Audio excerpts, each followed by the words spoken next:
আগে যখন পুচকি ছিলাম তখন খরগোশটাও পুচকি ছিল, আমি এখন বড় হয়েছি, ও বড় হয়েছে।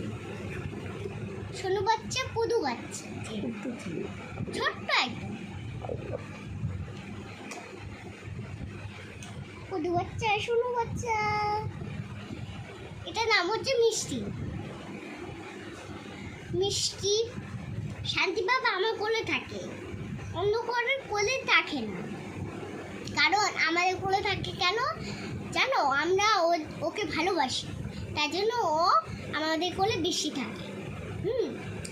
অন্যরা যদি ওকে নিয়ে দুষ্টুমি করে, ওদের নখ আছে, এই কারণে আমার কিছু কামড়ালে ও আছের দেয়, এই কারণে নখটা রেখেছি। কেউ যদি ওকে জানতো করে, ও আচার দিয়ে দেয়। এটা তো ভালো কাজ। হ্যাঁ, এই কারণে সবাইকে আমি বলি যে কেউ খরগোশকে জালতো করে দেয়, তাহলে দেখো খরগোশ আচার দিলে রক্ত বেরায়। যদি আরো বড় নখ হয় তাহলে আচার দিলে একদম কেটেই যাবে। খরগোশের তো বেশি বড় নখ নেই, একটুখানি বড় নখ, এই কারণে আমাদেরকে আচার দেয়, একটুখানি লাগে, বেশি লাগে, বুঝেছ? এবার দেখো কিছু করবে, এই দেখো আমি চুপচাপ করে নিয়ে বসে থাকবো, ও চুপচাপ বসে থাকবো।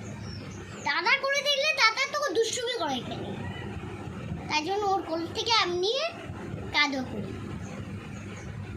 এই দেখো দাদা কি করেছে, ওকে কোলে উঁচুতে উঠাচ্ছে, নিচে নামছে, উঁচুতে উঠাচ্ছে, নিচে নামাচ্ছে। এটা তো ঠিকঠাক। খরগোশকে এরকম করলে তো খরগোশ আচার দিয়ে দেবে, তাই জন্য দাদি বার করছে। চলো টাটা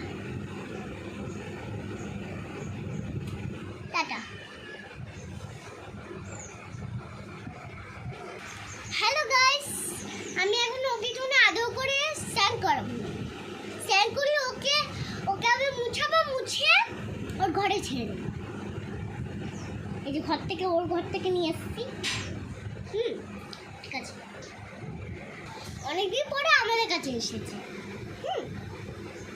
শুনু বাচ্চা, বড় বাচ্চা, ছোটা বাচ্চা, জাল টেনে মশান ফানারে, টুপি টুপি টাপ টাপ, টুপি টুপি টাপ টাপ। কেমন দেখো শান্ত হয়ে বসে রয়েছে। আমি শান্ত হয়ে বসে রয়েছি বলে ও শান্ত হয়ে থাকতে পারছে।